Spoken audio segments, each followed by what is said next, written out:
আসসালামু আলাইকুম বন্ধুরা, আশা করি সবাই ভালো আছেন। আমরাও ভালো আছি।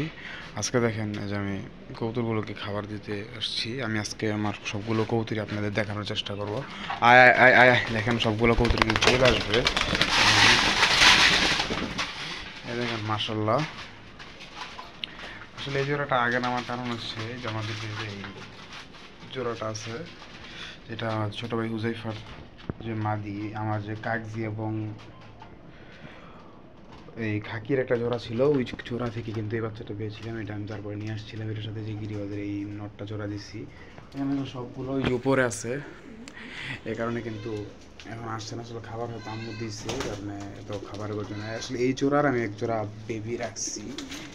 এই দেখেন, আসলে এখানে যেহেতু অন্ধকার, আমি এটাকে বের করে আপনাদের দেখাচ্ছি। এই দেখেন, বাচ্চাটা আমি ব্যথা পাইছে। এই দেখেন মাশাল্লাহ, এই যে বাচ্চাগুলো কিন্তু আসলে দৌড়ি না তো, এই কারণে এই দেখেন এই যে মাশাল্লাহ। আসলে আমার এখানে কিন্তু বেশ কিছু কবুতর, যেখানে দেখছেন যে নিচে যে কবুতরগুলো ছিল, এটা কিন্তু যে উপরে নিয়ে আসছি।